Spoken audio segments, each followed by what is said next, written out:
Hey everybody, it's Georgia Rose. Welcome to 2024. Can you believe it? I can't believe it. I was thinking the other day when I woke up like New Year's Day, and I was thinking about when I was a kid. If someone had said 2024, I would have been like, I can't even imagine. Probably be flying around in cars in the sky and things like that, right? It's so funny to now be in 2024. So anyway, welcome to the Soul Space podcast. We are your one-stop place for tarot and astrology and spiritual guests, and hopefully I can guide you in 2024 to become even more powerful in your own potential than you've been. So we're a community here, and I'm just going to share the show to anyone who is interested. If you want to share the show as well, I would love that.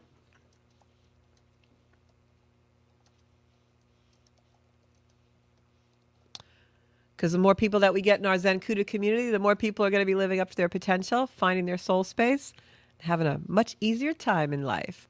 So I am just going to be watching the comments also during the show. You can comment live. You can also call into the show if you'd like. And that's how we do things around here. So I'd love to hear about all of you and the 2024 that you had so far, right? What was New Year's like for you? What was your holidays like? I felt like my holidays were really nice. I had some family over to my home, which I haven't done in a few years, and it was actually very nice, very cozy. I think that was how the astrology was going to be. And then New Year's, I actually did something I've never done on New Year's before. New Year's Eve, I went to a local theater and we had a comedy show. So I said to myself, last year was a little bit of a challenging year, I think, for a lot of us. And the energy was a little bit stagnated and it felt maybe like a little heavy at times. We had a lot of challenges out there in the world. So I said to myself, I want to start 2024 with laughter. So we went out to this early bird comedy show. We had a really nice time. So it was an interesting way to start the new year. Might become a tradition for me. I don't know. It can't be a bad thing to start the new year with laughs, right? So as I said, I'd love to hear about your New Year's. I've got some people on. So tonight I'm going to talk a little bit astrology, let you know what's going on in January for 2024, and hopefully that'll help you with some guidance in your own New Year's resolutions. And then maybe we're going to go to some cards. I know I haven't been on in a few weeks, so my regulars are probably missing me and wondering where I am and probably forgot that I'm on Monday night. So spread the word again, guys, okay? So astrology-wise, January is an amazing month for astrology.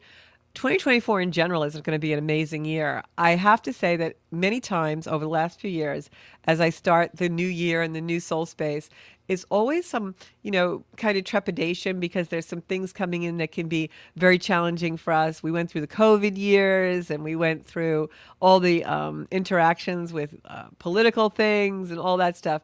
This year for 2024, I am very pleased to say has the potential to be lining up as a really great year.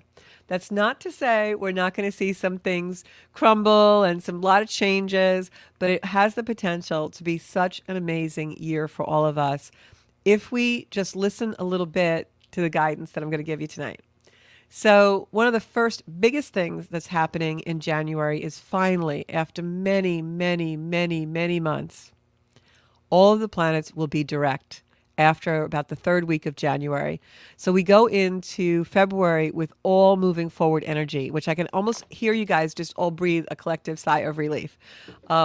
Because last year was this really frustrating energy of start, stop, because of some of the aspects that we had playing in the zodiac. This year, the energy really is more of a forward momentum. In January, on the 20th of the month, Pluto goes into Aquarius, where it will be for 20 years. That completely changes the game for all of us. So you want to look where Aquarius is in your chart. And if anybody wants to comment on that, if they have a chart at home or wants to, call in and talk about that, you can. Bobby will put the number on the screen, or Carmine, our new assistant down here in the studio. And you can call in during the show. We'll chat a little bit. So the Aquarius energy coming in with Pluto there is a huge thing. Pluto in evolutionary astrology, which is the type of astrology that I do, Pluto is our soul's intention. And for the world, Pluto in Aquarius is going to aspect whatever house Aquarius is in for us. If you don't know where that is, you can give me a jingle, or you can just go on to astro.com or cafeastrology.com, put in your birth data, and get your very own chart for free. So Aquarius is an energy that breaks things apart. Now, I know you're all like, oh no, not again. Haven't we had enough stuff broken apart? But the thing about Aquarius is it does it, and it also gives us what I like to think of as the back end of things. Whereas in Capricorn, Pluto kind of wore down structures and crumbled a lot of things that were going on in the world. In Aquarius, that energy breaks things apart, but it's ruled by the planet Uranus, which breaks things apart very rapidly, and it does it to change them up. But the overall goal of that energy is to bring us into a higher level of consciousness. So things will occur that are going to bring you into a place that for a little while it might feel like, oh my gosh, where am I? I don't know where this place is. It's like when Dorothy's house fell in The Wizard of Oz. Think about a time in your life when you felt like that. I know for me, if I go back into my own personal history, I can think about a very Aquarian, Uranian time in my life as a child where my father left our family, and it put us in very dire straits, and in a place where like I really didn't ever know what a landscape looked like without dad. And so it was almost like at that age of 12, 13, being plunked down in a whole new foreign land. That's Aquarius. So with Pluto going in that part of our charts, wherever Aquarius is for you, things can occur this year and over the next 20 years that are going to make you feel completely disorientated. But the good thing is, in that disorientation, we're led to somewhere where we reorient ourselves in a much higher way. It's also an energy of a lot of new beginnings, technology. You're going to see a lot of healing modalities come in, a lot of things happening in the world with healing and things like that. So this energy, when you really think about it, has a beautiful capability of bringing us into an elevation of ourselves. Now, that's not to say that the disorientation may not be rough, but whatever happens in our personal lives, it's almost like a crisis of consciousness, because it brings us to a place where when we emerge out of it, we're like reinvented and in such a better place. Just want to read some of your comments. So, hey, everybody, how are you guys doing? Happy New Year, Sarah. Happy New Year, Stephanie. Condolences to Stephanie. She just lost her mom. Monica's here. Happy New Year, Monica. Loving you. Sarah says laughter is a great way to start the new year. Yeah, I had to do it. I just had to do it. Barbara, how are you doing? And I have Ann on here. Aaron. Hey, Aaron from Texas. I know he's North Node is an Aquarius, but I'm going to talk to you about that. And I've got Christina Galicia on here. She's a new watcher. Welcome, Christina. So, Aaron, your North Node is in Aquarius, and I'm going to tell you that's a good thing, because that probably means, the North Node in our chart points to what we're being attracted to and where we're being pulled in our lifetime, where the soul's intention is really being pulled is that North Node house. So in Aquarius with Pluto there, it's going to bring about some changes, but it's going to be a lot of transformation, bringing you to the actual natural guidance and attractors of your soul. So, for instance, just as an example, I'm not saying this is it, but as an example, if you were led to bring a course of study, like I know you're doing, or change a job, or be led to a different philosophical approach on something, it depends on what house it's in, it would be something that attracts you, that's for your absolute soul's intention and path in this lifetime. And how beautiful is that? So don't have negative energy about the North Node in Aquarius for yourself. My South Node is there, as you and I have discussed many times. We have reversal nodes, which is also, by the way, a karmic pattern of people who are brought into each other's lives to become teachers to each other. And I always get a kick out of your posts and things that you do. So it kind of teaches me to lighten up, right? How beautiful is that? But getting back to the North Node in Aquarius, you want to look at what house that's in, because more than likely, think about what's attracting you. Who am I being led on an arc of development for? Where have I been taken to where in the past I felt like I'm in a completely foreign land? Those are the kind of sensations you want to go into. And then think about how you dealt with that and how that shaped you in your life. That's Aquarian energy. Like when I had that happen to me at a young age and my dad left the family, even at a young age, strangely enough, I turned to a lot of philosophy. And at the time, I remember Billy Graham was on television. My grandma, my Nona, used to listen to him. And I got really involved even as a kid, like with books about positive mental attitude. Like at 13, I was reading W. Clement Stone. And all those things. So what it did, if you think about it, the crisis that I had where my life was kind of disrupted and I was, taken to Oz, it caused me to grow up fast. It caused me to become stepping into my own competency of, well, you can really handle this. It's going to be okay. So at a very young age, being propelled to that and being attracted to the philosophies, the religious type of things, the teachings that gave me stability in my life.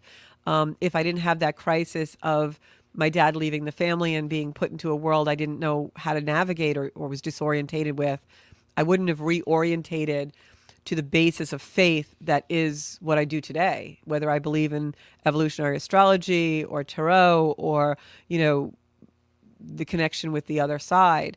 It's all had its roots in a faith and a belief in something. And that came from the disorientation, the abduction of life as I knew it at a very young age. So that's the kind of things that Aquarius energy does with Pluto. It's going to work in a very Uranian way that's ruled by the planet Uranus. And by that, I mean Uranus is quick electricity. I always say, it's the lightning in the room. You're sitting in the dark, the power goes out, and you're like, oh, how am I going to find a candle? I can't light my way. What am I going to do? And then a flash of lightning comes and you realize where the candle is and you see and you're orientated. That's Pluto in Aquarius. The lightning strike comes to show you where everything is and follow your map, right?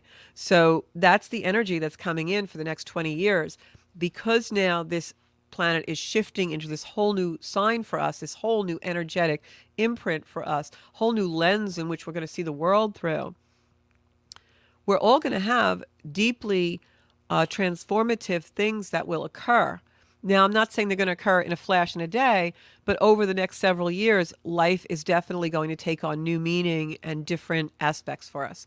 So if there's anything that you've been really compelled to do between now and January 20th is a time to tie up all of your loose ends. Whatever loose ends you have that are around 15 years old or that have occurred in the last 15 years, now's the time when you're going to go back and tie them all into neat little bows, because that energy is closing and ending. And what I was going to say is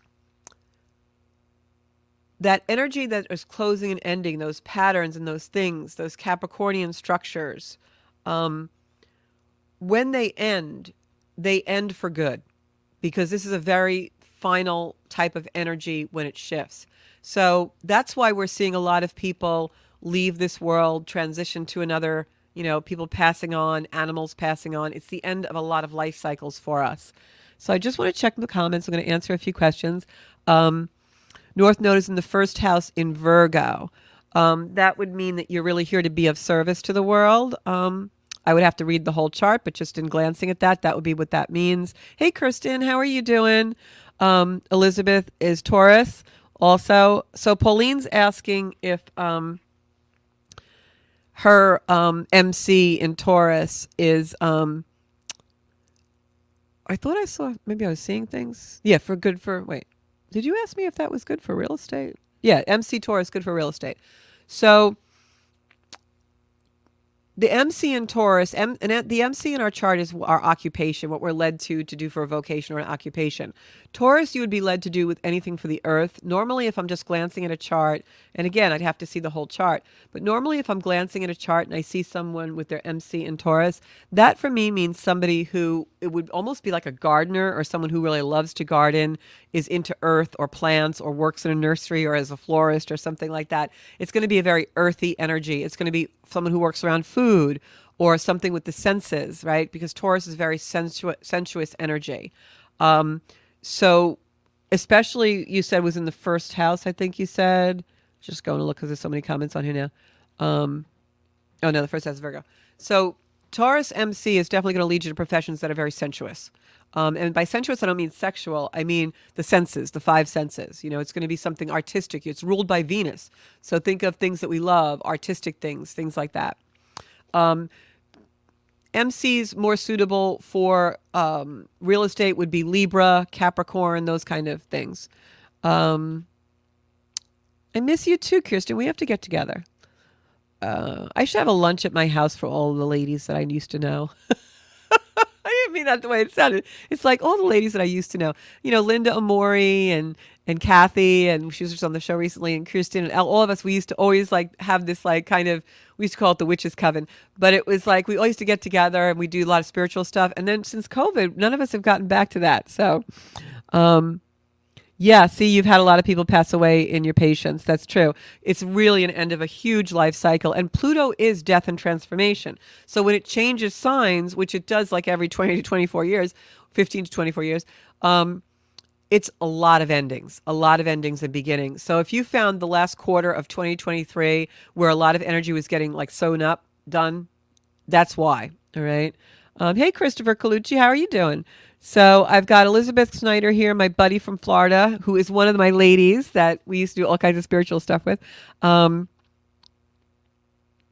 Liz went to a vintage shop today, and she said the veil is thin. I have to tell you, the veil is very thin. As a matter of fact, if Stephanie's on, she had an experience today, which I won't talk about, but it's for her to know and me.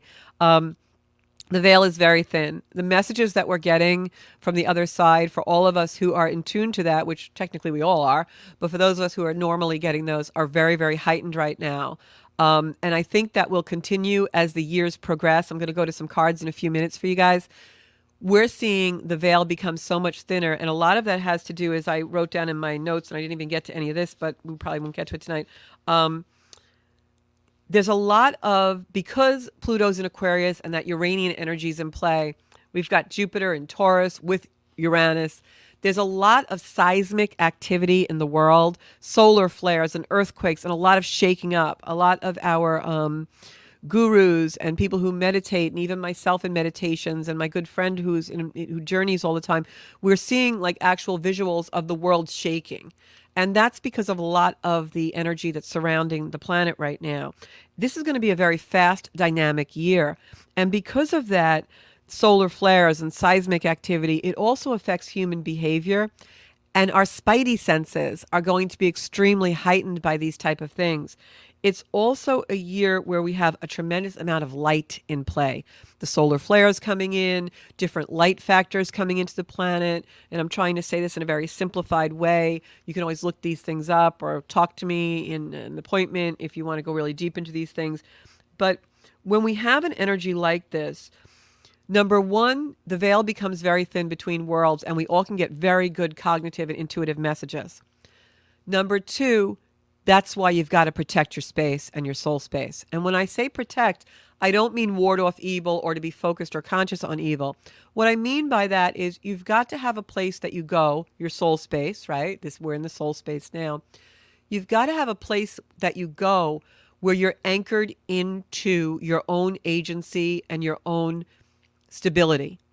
Because this is going to be a rock and roll year out there.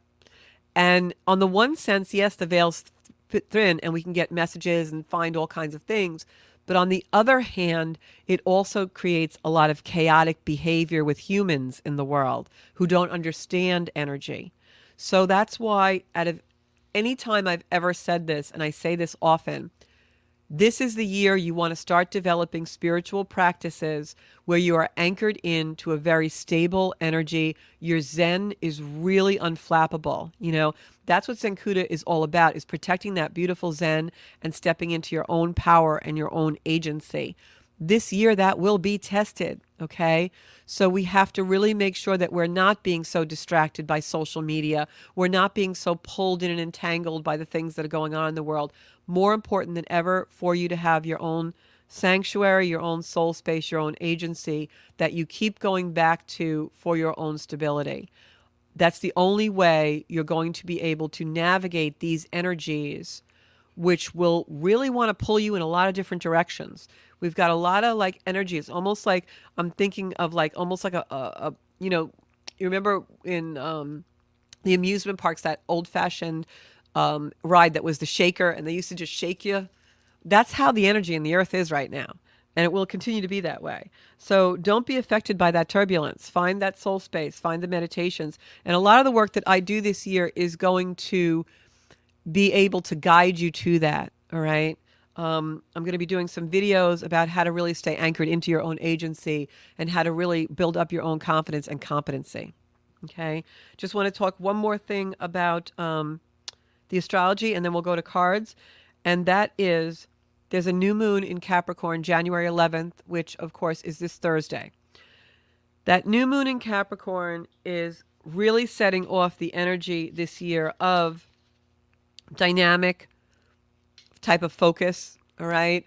Capricorn energy is an energy of breaking things apart, again, for our higher consciousness. But it's also a time when on that new moon, and new moons are when we always plant our seeds, during that new moon, what you really want to do is think about who are you becoming. Go back into 2023 and think about the habits, right? Whether it's, kind of superficial habits about diet and exercise, you want to stop smoking, or you want to exercise more, or you're going to gossip less, or, you want to be more diligent about your appearance, or whatever it is, all those, very superficial resolutions that we make that are important as well. And then also look at 2023 and what were your habits as far as your spiritual practices, your relationships, your finances. And when you look back at that, just do like a little quickie review. You probably started to do one around the first of the month and then you got knocked around because of the holiday stuff. But just go back and do a little review of 2023. And while you're doing that, think about if I continue to do all of the habits, you can even, make a little note, write journal. Journal is a great exercise. Journaling is great to anchor yourself in your identity and your agency. It says who you are. So go back and think about 2023, your habits, the things that you've done. And not to say, oh, I have to change this, I have to change that. That's part of it. But what you want to do is think about, if I keep doing my life exactly as I did last year, and I continue on the same paths as last year, who am I becoming? That's Capricorn energy. Who am I becoming? Where am I headed to? Where am I going to? And what you want to do is look at that little list you made, or if you mentally thought about some of your practices and your habits and your daily, schedules. If you continue on those things, who are you becoming? And what of those things can I bring forward to make some changes, and those things that really align with the agenda of who I want to become? And what do I need to discard because those things are standing in the way of who I want to become? Sometimes that works so much better than resolutions, because you're actually looking at your activity, your actions, and how you're activating your plan for your life, right? Like, take, for instance, you want to stop smoking, right? But you're smoking 3 cigarettes a day. Well, if I keep smoking 3 cigarettes a day, that's in complete opposition to the goal, right? So you got to get rid of that or change that. What do you have to do to become who you want to become? I want to become a person who doesn't smoke. What do I have to do? Well, you got to take some actions, right? Maybe that means going to the doctor or whatever it means for you. Same thing with your spiritual habits. I really want to get into a deeper meditation practice. Okay, well, how much have I meditated in 2023? Well, I really didn't meditate much. I guess I meditated a few times when I went to yoga. So is that going to help you become that person who meditates? You got to change it up.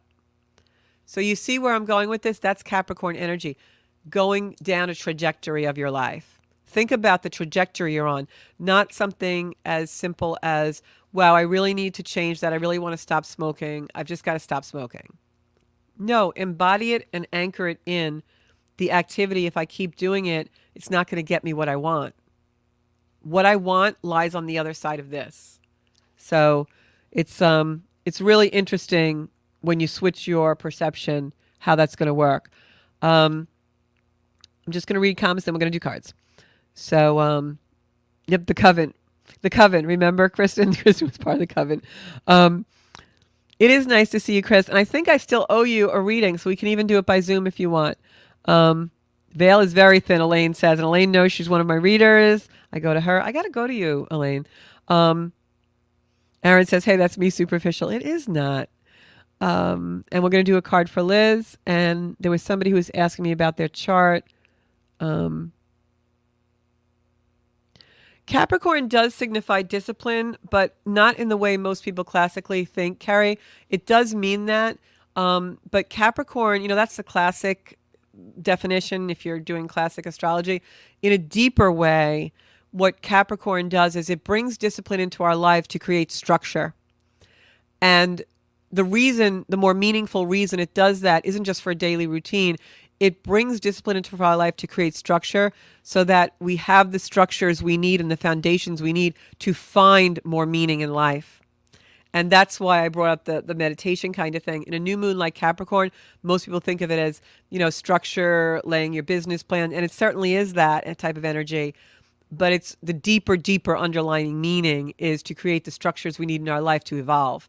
Astrology is all about evolution. It's not always predictive. It's all about evolution. That's why I use it for guidance. So definitely, you're right, absolutely on the right track as far as it being, Elaine. I'm sorry, I'm reading comments. Definitely on the right track as far as it being disciplined. So Stephanie just lost her mom. She said her mom's name is Elaine, and she just passed. Yeah, that's Elaine Risotto is one of our readers. She does cards, and I actually go to her because I can't read my own cards. I can read everyone else's cards, can't read my own. Definitely reading cards tonight. I'm getting there. I knew when Elaine Elaine and Kristen saw each other online, they'd be like, "Oh my God!" So I got to have everybody over for a lunch. We definitely got to have a reminisce. Okay, so I'm going to go to cards. And then somebody had asked me about their MC on the comments as well. Let me see if I can find it. There's just a lot of comments on this, a lot of you on tonight. I know we have to. The energy in the room be off the charts. We used to do these weekly things where we all got together and tried to contact aliens and had had meditations and all this crazy stuff. It was so cool though because I got to tell you, we were like novices at a lot of stuff, but man, stuff happened that nobody could think about. Monica says her MC is in 10th house in Cancer. So you're definitely geared to professions that are going to be very empathic and compassionate and caring. Also, anything to do with home. Cancer is an energy of... it's the embodiment of Cancer is a moon sign. So it's almost like the dark of the night, that deep inner feeling and place that we go, our deep vulnerability. So usually somebody with Cancer in their 10th house is sometimes you're going to see people who, are caretakers usually have that energy, any kind of thing like that, or someone who takes care of a lot of things. All right. Especially in a very sensitive way. Okay. So who am I reading first here? I'm going to go to Liz. Going to pull a card for you. Okay. Some cards for Liz in Florida. Everybody say hi to Liz. She actually gets to see all of Elon Musk's stuff go off all the time. So I have my camera on the table with my trusty guy in back, Carmine, who we love. Everybody shout out to Carmine, who's got the camera on our cards tonight. So Liz, first card I pulled for you was the Ace of Cups, which is one of my favorite cards in the deck. The Ace of Cups is a card of new beginnings, which is absolutely completely fitting for the Aquarius energy coming in the new year. Also, I have the Knight of Cups next to that, which the Knight of Cups is usually a younger male person. Cups is a water sign, so that would be Cancer or Pisces. And then the next card that I got was the Seven of Wands. And the Seven of Wands is a card of battle. It's a card of competition. But when the Seven of Wands card comes up in the reading, it really is a card where it's showing me that the battle is over. So if I had to hazard a guess from this, if there's a young male, anybody who's been a nuisance around the family or just coming over a lot or just, somebody in the family is having an energy with some younger energy, doesn't mean it doesn't have to be a kid, but like a younger kind of energy. I would say that energy, or if you're battling something like that, that energy is coming to a close and new beginnings are happening. I also feel like this could be some turbulence with someone around the family, maybe a neighbor or even somebody who's going to be coming into the family in some kind of way. Maybe one of your daughter's boyfriends or something like that. There's just been like a little unsettling energy. I feel like it calms down. Like you came in and you kind of took care of it for some reason is the kind of thing I'm getting. So that's really what's coming up for me. Next card I'm going to do is... just want to see who said their Aquarius moon. Liz and Aquarius moon. Wow, Pluto's going to be, you're going to have a Pluto transit on the moon. What I'm going to tell you, Liz, is that Pluto transits to the moon are some of the most intense transits a person can have astrologically. But for you, you're very evolved and you're a very spiritual person. You've done a lot of work in your life. So for you, it's probably not going to be as intense as others. But a lot of times when the moon and Pluto have a transit, it really comes into play as a deeply emotional time where you undergo a lot of change. So just, think about that. What do you know what house it's in? Because that's been something that we could do too. Yeah, Kirsten, it's been a long time since we pulled cards together. I'm going to pull one for you now. You got to come over to the house, girl. We got to have a card party. Um, so, Liz, what I want to tell you is with that Aquarius energy, that Pluto going into your moon sign, you're going to feel it. You're definitely going to feel it. So be very gentle and kind with yourself and make sure more than any time in your life, you're taking time for meditation now because you've got to really anchor into that strong part of you when you're going through that transit. All right. Yeah, look it up. And I'll look at your chart too, hon. Okay, so Kirsten, I've got King of Swords. I've got the Sun card in reverse, and I've got the Wheel of Fortune. So I think this is going to be a busy time for you. I feel like this is a time when maybe I don't know if you're seeing this good. Like here, that's better. So King of Swords, that's a Libran energy or a Earth sign male. I feel like this is an energy that's been in and out for a while. I'm getting the health card upside down, which is actually showing me usually when I read the health card is for personal health. But in this spread, I'm strongly getting that whoever this King of Swords is, not healthy relationship. And I usually don't get the Sun card as as health with the relationships, but in this instance, I'm really coming in with that. Either this person, King of Swords, is unhealthy in a physical way right now, or the relationship itself is unhealthy because this Wheel of Fortune card is just pulling on my intuition, like almost like a physical feeling of someone pulling on pulling my heart through or my chest through, like a move away feeling. Like you need to kind of move away from this energy because once you do, like the world opens up, that luck, that benevolence comes in. I'm going to pick another card for this just to confirm this energy. Yeah, this is, this card here. You can see it, whoops, on camera. The 10 of Wands, and it came in reverse, and I put it right over this health card. This is an energy where you're carrying burdens that aren't yours. You got to move away from that if you're not already doing it, because there's a lot of things that come into balance once you're kind of like moved away from that. All right. So just take that with you. Whatever you're going through, I think it gets better. I think you're through the worst of it already. But there's some energy around here that's really not healthy. I'm being told to pick another card for you. Yeah, I got the card that Liz Schneider and I, it was this way when I pulled it, affectionately call the Tiny Tim card, the Orphan in the Storm kind of card, which is, of course, the Pentacles. Yeah, there's light for you, but you're not seeing it. You're really focused on the wrong energy. You're focusing on this and the burden, and you really need to focus on the light coming through this window, the benevolence coming through in the Wheel of Fortune card, So move out of that energy that's really weighing you down, baby. Okay? All right. Next card that I'm going to pull, Ten of Wands, yep. But I feel like that can pass if you, the Tiny Tim card, yep. I feel like that can pass if you go forward. I feel like you keep, for some reason, I feel the attachment that you're having in that energy. You need to come out of that attachment. I get it. Believe me, I get it. But you got to let go of that attachment. Now is a really good time to do that with Pluto changing signs. All right. Okay. I'm going to go back up. Saturn is in Aquarius for you. So you're going to have a Pluto over Saturn transit. I just came out of 5 years of that, Elaine.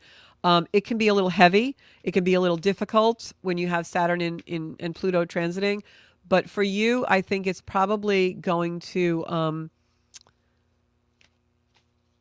I'm just trying to read the energy. For you, I think it's going to just open things up. I think it's going to solidify some structures for you, which is good because I know you've had some things be up in the air recently. But I think that it's going to definitely solidify some structures for you, but also bring about some really new things. So go with the flow. Really important for you not to have worry. Go with whatever flow happens, okay? And for anybody else who has Saturn in Aquarius, this is definitely going to be, anybody who has major planets in Aquarius, you're going to go through Pluto transits. So just know that this is going to be a little rough. But it doesn't have to be. If you really go towards light and you trust in the universe, no transit is horrible. I've had horrible things happen to me, but they came out to be really great stuff. So, all right. So, got to go up top because I know there's a lot of people waiting for a card. Ba, ba, ba. Stephanie's coming too. Okay, everybody's gonna come. We're gonna charge admission now. So, okay, gonna pull a card for Pauline. All right.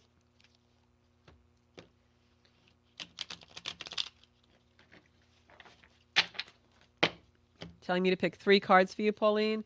Pauline, you're out of balance. I don't know if you're taking on too much. I feel like there's a lot of energy around you.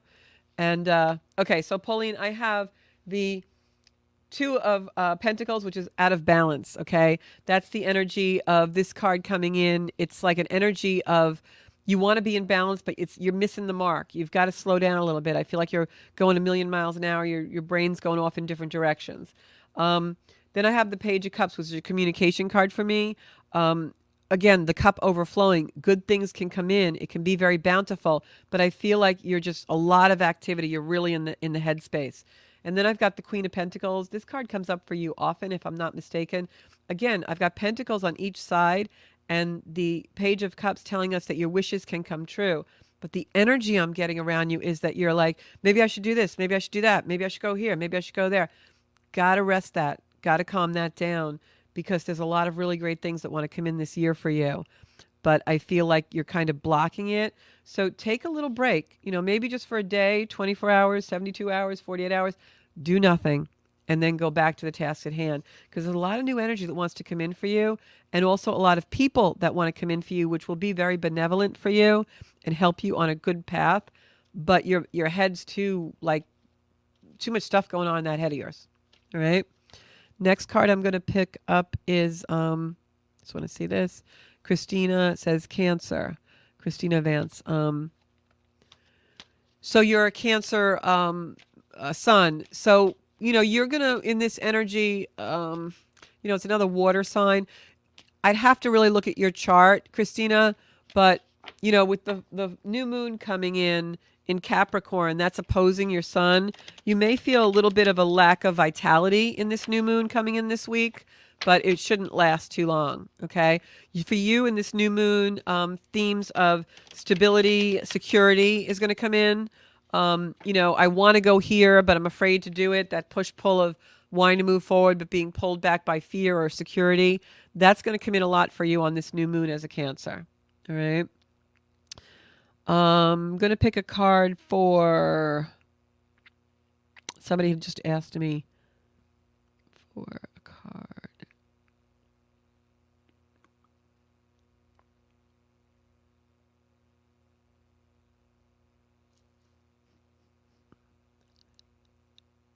I got Sherry here. Hi, Sherry. How are you doing? Aaron, I'll pull a couple cards for Aaron, and then I'm going to pull one for Chris Colucci. Okay, so Aaron, this is for you, my friend.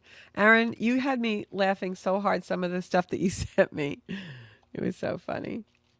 I have to tell the audience one of the things that you said for me. He's talking, it was just so funny. It was actually New Year's Eve, and he was messaging me, and he said, I keep running into my ex, and he won't let me alone. So I told him, you make it really hard for me to pretend that you've died a painful death. I just thought that just was so funny to me. I mean, it's a little bit awful, but it's not, It sounded like something almost like Cher would say back in the day, but it's so funny. How many of us feel like that sometimes? The ex won't leave us alone. They keep coming back in, and it's like, I can just picture you saying, you make it really hard for me to pretend you've died a really painful death. Because you keep coming back. Anyway, I hope you don't mind me saying that. It was just really, really funny. So, Aaron, for you, I have the Wheel of Fortune, which, again, it's in reverse, but that's because it hasn't happened yet. Very benevolent card. Stay out of competition. I know you're a little Aries, but is always wanting to compete, and you've got that fire, but you got to stay out of that, especially this year. especially if there's anyone, and I don't know who the X is or the sign, but the King of Swords is coming in regards to this energy, so that would be an earth sign. I got to tell you, move away from anything to do with competition. Really getting for you this year, you've got to really focus and anchor in on your own stuff. Like, don't let anything going on outside. Really focus in on your own thing, because that Wheel of Fortune really wants to come in for you. And I've got the Page of Wands, which is good news. All right. Fire coming in, momentum, especially when we've got all these planets going direct. So in this instance, Aaron, you really want to anchor into the things you want to do. Really focus on your agenda. I know you do your vision boards, you do a lot of things, but really put the blinders on this year and don't let anything take you out of the energy. Got the Queen of Wands too. So you got a lot of fire in this reading. So you want to make sure you're taking care of that fire, but also balancing yourself, because that Aries energy, you don't want it to go too far out. If you do, here's your Knight of Swords. That's my 911 call card. So really temper yourself. Inward focus this year. That's got to be your goal, is inward focus. Don't let, as we used to say in my day, the turkeys get you down. Okay? Got to be your goal. Thanks for making me laugh, because you're a very funny guy. You're welcome, Christine. And you're welcome. I love when people call me GR. It reminds me of Guns N' Roses, George Rose. So I'm going to also pick a card. Good, she feels better, Christian. That's the name of the game. It's so funny when you read for a reader, because they'll be like, ugh, 10 of Wands, but I read psychically. So a lot of times the card in a certain spread, classically, I'll get a hit. And so it doesn't always mean what it means classically for me. So it's really funny. But I do the same thing. That's why I go to Elaine for my reading, because I can't read myself. Okay. So Monica, I'm going to pull a couple of cards for you. All right. I try to read myself, but what happens is, like, I'm a human being, so I want a certain outcome. So, like, I'll start to read my cards and then shuffle them up again. And those weren't the cards. No, those are cards. What does that mean? No, I want this to mean that. And you'll keep pulling your cards till it says what you want. It's like when you're a kid and you go from person to person to get the answer you want. So this is for Monica. Monica, I got the 10 of Cups, which is a very benevolent card. I feel like this is coming in the future. There's some kind of a romance coming in for you, or a commitment. All right. And then you've got the King of Wands. This is going to be a fire sign person for you. And then I've also got the card, the Seven of Swords. I'm sorry. The Six of Swords. I'm sorry. I'm reading upside down. The Six of Swords. Six of Swords means moving away from an emotional situation. So if you've got anything going on right now where you feel like you need to move away from it in order for new energy to come in, you absolutely want to be doing that. Because this is the card showing you that you should be doing that. And I've got this card, which is the 10 of Cups, which to me is like the family card, like the happily ever after card, the rainbow. All right. But definitely, yeah. See, you've got to move away from that energy. This is moving away from the energy. And then the card that I pulled on top of it is the Six of Wands, which is recognition. So recognize wherever you really want to go. Recognize if you stay stagnant, who you will become, and allow yourself to really go into an energy where you're on a trajectory for who you really want to become, not what you are on your trajectory to become now, unless that really jives in with your agenda. You want to change some things. So move away from whatever the energy is that's pulling you down, because this new energy really wants to come in. And yeah, you got to take action. The Eight of Wands card just got pulled, and that Eight of Wands is the only card in the deck of tarot that has no people on it. That's because it's the most actionable card in the deck. And if you look at this spread right now, the way it ended up, and this is just a little lesson for those of you who want to read tarot, what have I got here on this spread? All wands. Wands mean action in tarot. So when you see all wands like this in a spread, it means if there's something that's pulling you forward, something you know you have to do, your intuition is telling you to do, there's a situation that's over, done with, stale, get rid of it and move forward in your life big time, okay? That's what wands are doing. So clean it out, babe. Also, what I want to say when I go into an energy like this, I'm just going to give you like an analogy. When we get attached to a situation that's done, it's over with, it's past its life expectancy, it's expired, it's not doing us any good anymore. You wouldn't go to your refrigerator and pull out sour milk and drink it, or take some leftovers from Christmas that you forgot to throw out and start eating them, would you? So let the stale energy go. It's making you sick. It will make you sicker. And that's for everybody. All right. This time of year and this time in the universe, got to let the stagnant energy go.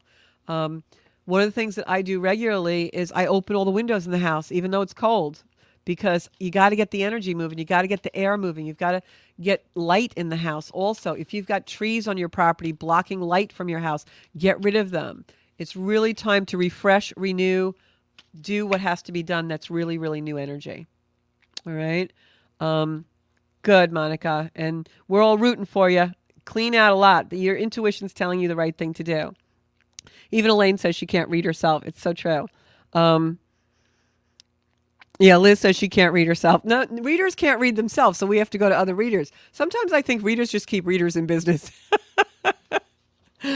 Anyway, so if anybody has any other question they want to ask, just let me know. But I can't stress enough, guys, to clear out the stagnant energy because, hey, you got to get rid of it. Got to get rid of it. All right. And as I said, that I just pulled the grief card, fell out of the deck.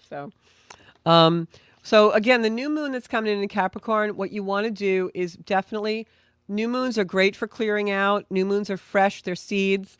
So what you want to do with when you work with moon energy and new moon is, new moons are when you set an intention, and then as the moon goes through its phases, and becomes full, that intention grows and grows and grows. So whatever you're setting your intention for this Thursday on the new moon, write that intention down, maybe even put it in an envelope and seal it if you have a home altar or if you have any sacred space. And every day you just want to maybe give some energy to that intention. It's almost like, those of us who grew up in organized religion, our grandmas and moms used to do intentions or novenas. That's kind of like new moon energy and full moon energy. It's a ritual. It's something that anchors us into the energy of newness. And I forgot totally about the commercial I was supposed to do. So we're going to tag that on to the end of the show. And I'm probably going to say goodnight to all you guys. Just let me check our comments. If there's anything else that you guys need from me, you can always ask me a question on our Zencuda Soul Space page on Facebook, and you can also find me on Zencuda on YouTube. All the shows and all the videos that we do are banked there. So if there is something in this show that you want to talk to a friend about or forward to a friend, you can always do it with the YouTube videos as well. Also, wanted to let you guys know we have a swag store on Strong Island. So if you want to buy any Zencuda merch, I've got t-shirts and all kinds of stuff there that we make, hats and everything. And also, I've even created my own oracle cards, which I've created, written all of the meanings of them and all the photos, everything on the cards. So if you're looking for those, they're called Circle of Light. They're 22 card deck that you can pull one every day. And you can also get those online in our store. So thank you so much for the first show of 2024.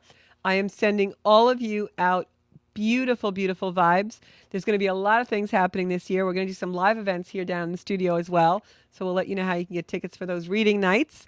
And I hope you'll all stay in touch. And please share the show. Want to get even more people in the Zencuda community this year. That is my goal, is to really help people and guide them with the astrology and the things from beyond. So good night, everybody. Sarah, Ann, everybody. And I will see you right here on the Soul Space next Monday at 7 o'clock. Thanks so much, guys. I'll see you next week.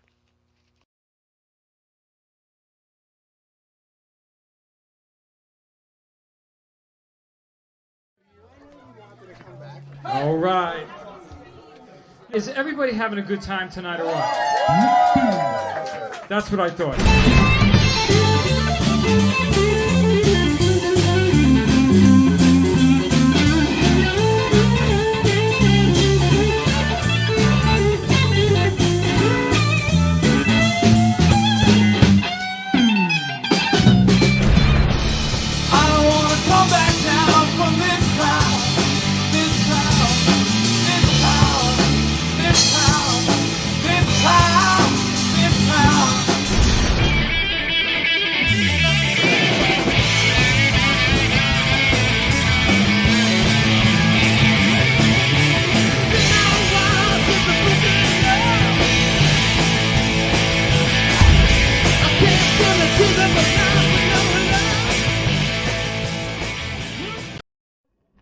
Hey everybody, it's Teresa from Tea Time. What's my show about? I interview people in the entertainment industry, producers, directors, actors. And guess what? My show is on every Saturday morning at 10 a.m. on Channel 20 on Optimum TV. So tune in because it's fun, interesting, and exciting.